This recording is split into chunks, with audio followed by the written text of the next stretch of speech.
So, among Bulgarian mountains and forested hills, I finally bought my own piece of land. The entire journey, however, was not an easy and straightforward one, with many twists and turns, so it is only just to mention how I got here. In December 2015, I spent some time in Brazilian rainforest. Far from civilization, almost an hour climb from my nearest car, in a magical place surrounded by pristine mountains and deep jungle. Over the years, the longing to go back and live in nature had grown in me. And among everything that happened, I had a sneak peek into my place on this earth.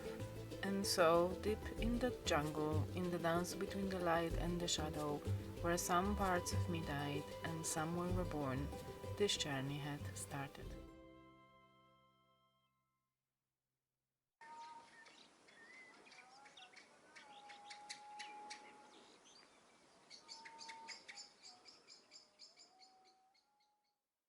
In 2016 and then 2018 and 2019 I lived in Spain, in total for almost 2 years.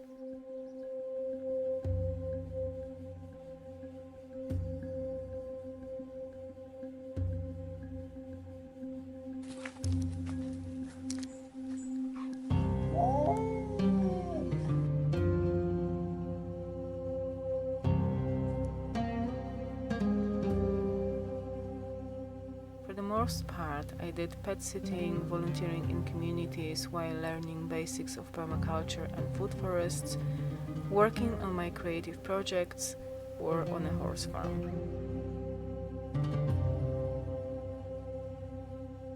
After that, I spent a little bit of time in Germany, but that didn't last. So I left for Poland, where after a few months I returned to London, where I lived since 2012. After a year has passed, in August 2020, I went on another adventure. This time I drove to Portugal and spent a month exploring most of this beautiful country.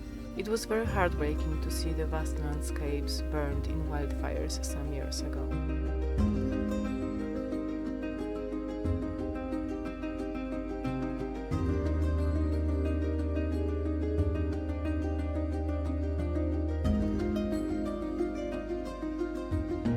I went back to London for another year to contemplate, dream, and allow myself to feel what direction I should take.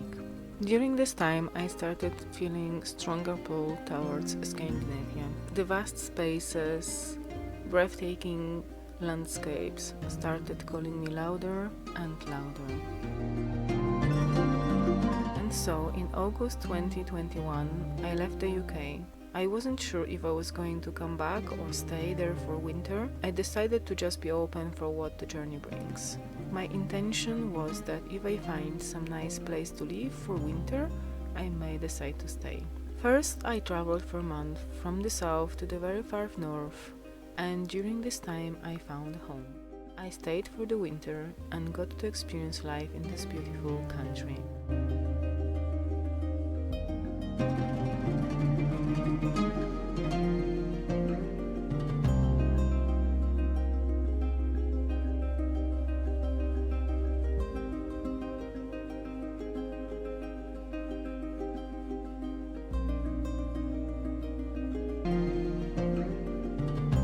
But as with all good things, sooner or later they come to an end.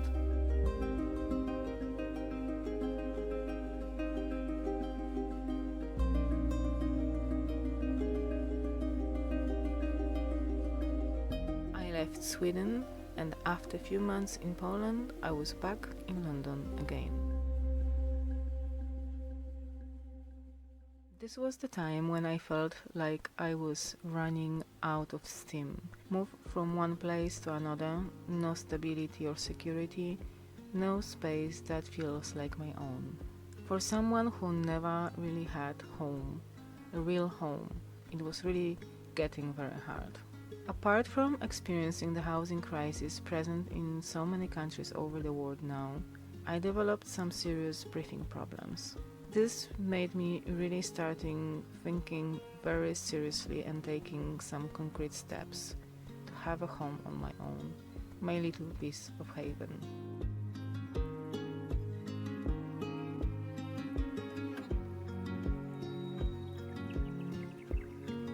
For many years, I contemplated all types of alternative houses. Yurts, houses made with mud or straw bales, ships, tiny homes on wheels, containers, and so on.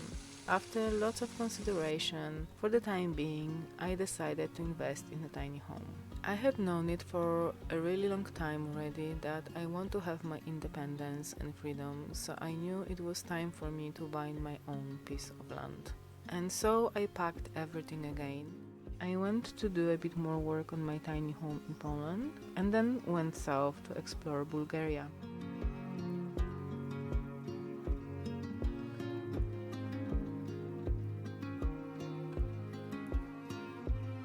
Between August 2024 and March 2025, I spent a bit of time in different places to get the feel of the country and see if I can see myself living there.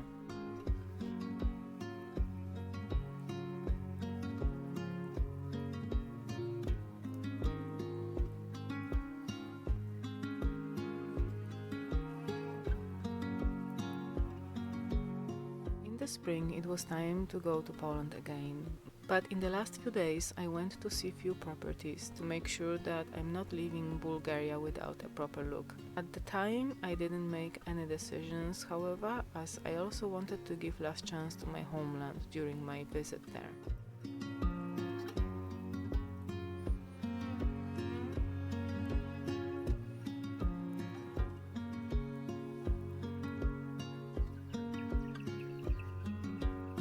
I spent a month in Polish mountains to look around and then traveled north to finish major projects on my tiny home.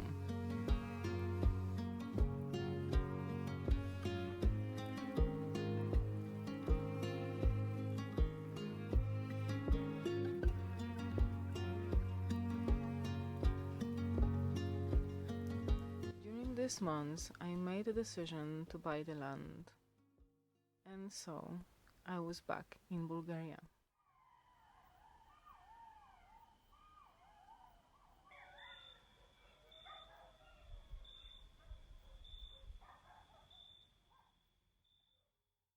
Hi there! The land is officially mine.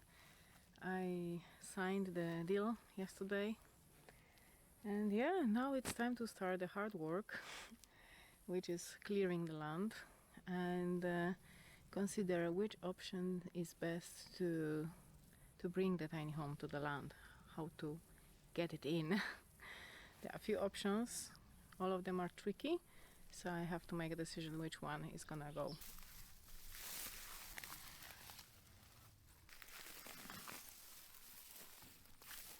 So I'm clearing and I found some mint. That's nice.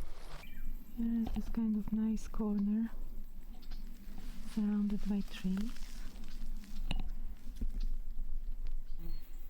You can see the house in all this greenery. Lovely. You hear this bird?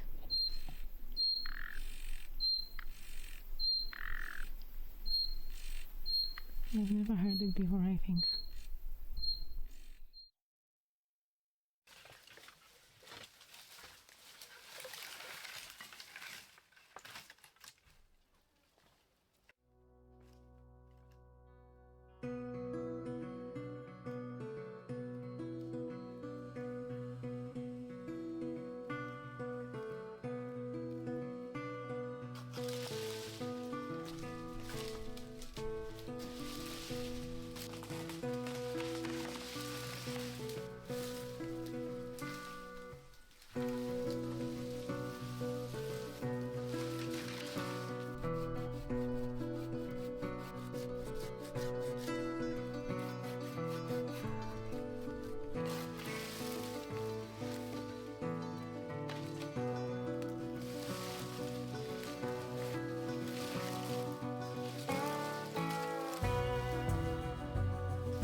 Hi there. So as you could see, I have done a lot of hard work today to prepare the entrance for my tiny home to get into the land. And yeah, I'm really tired. I'm really wet, so I'm going back to my Airbnb and I'm gonna rest for the rest of this day. Ciao ciao.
Hello there. So I've been pruning the branches, as you could see in the pictures. I had a good meeting today with an electrician, and he also advised me some things on the plumbing. And yeah, I was planning to do like a big job with the plumbing. I'm not gonna go into details now, but essentially he told me it's not necessary, so I'm not gonna be worried about that, and that's a huge relief. So maybe if everything goes right, I will have my tiny homes arriving next week, not this week but next week. So that's really exciting. A lot of work went to it.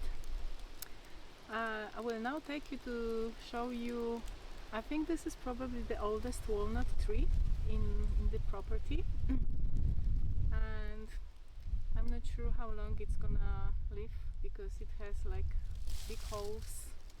There is water coming in and it's like rotting from inside. So maybe I can find out how to save it. But it's really very old. And yeah, whenever I pass it, I cannot stop myself from hugging it. It's really huge. It must be very old. And yeah,